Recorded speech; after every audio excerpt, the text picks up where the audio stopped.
Okay, I want to apologize. I ran out of disk space, so we inserted another disk here. And again, we were talking about the dangers at this particular location if you decide to do an investigation here. But you can avoid these kinds of things if you give yourself enough time to arrive here, to do a walkthrough and familiarize yourself with the site. You can perform an investigation here with relative safety. Okay, I'm going to step back down. Try not to kill myself in the process. Okay. Alright, I'm going to hand the camera back over to Brandon. Got it. Alright, there's something else I'd like to mention too.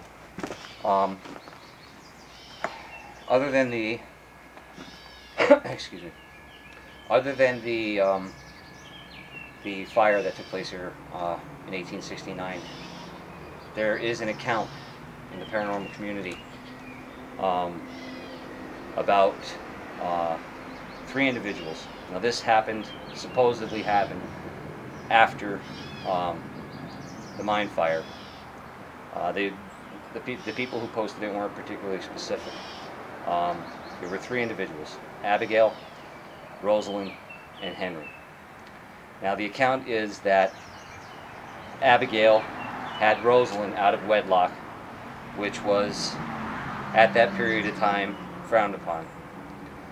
Later on, she eventually met this individual, Henry, and according to their account, Henry was a controlling, negative person. They came here to have a picnic. Now Abigail planned this picnic in advance, and her intentions were to have a picnic here and poison Henry. Now, again, according to their account, it was supposedly a slow-acting poison. She carried out her plan. Somehow Henry became aware that he was poisoned, flew into a rage, murdered Abigail and Rosalind.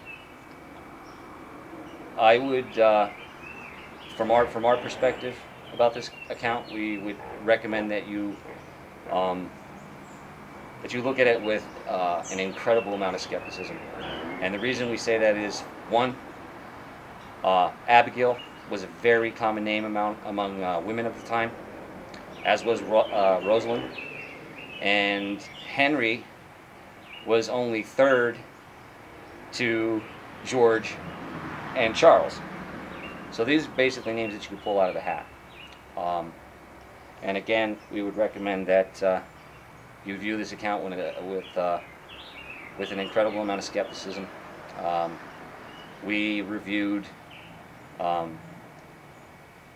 death records, we reviewed county records, newspaper articles of the time, and at no point could we find any account for what this group claims.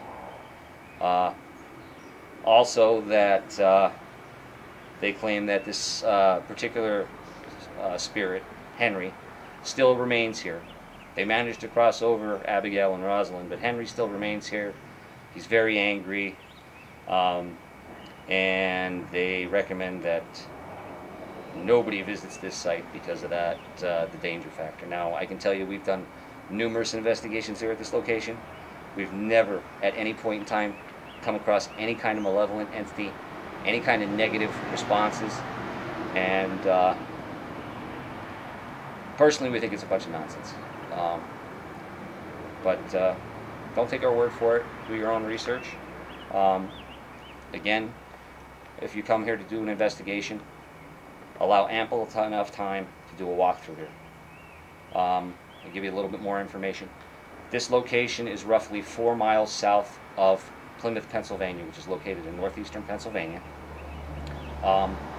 It is open to the public. I wouldn't recommend you try and drive in here. There's a lot of dumping that goes on down here, among other things. So I wouldn't recommend trying to drive down here. You can park down the road, and it's a short walk in to the location. Might take you 10 minutes to walk in here. Also, I'm sure you've noticed I'm carrying a sidearm.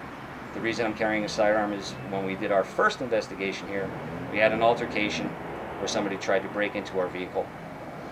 We had a lot of equipment with us, and so now when I come here, I choose to carry a sidearm. Other than that, that's pretty much it. We hope you enjoyed the video. We hope you enjoyed the walkthrough, the information we gave you. If you have any questions, feel free to comment when we post the video, and we'll do our very best to answer any questions you might have. We want you to stay safe when you do your investigations, particularly if you come here. Stay safe, use common sense, don't take chances, and enjoy yourself. And again, thank you. Take care.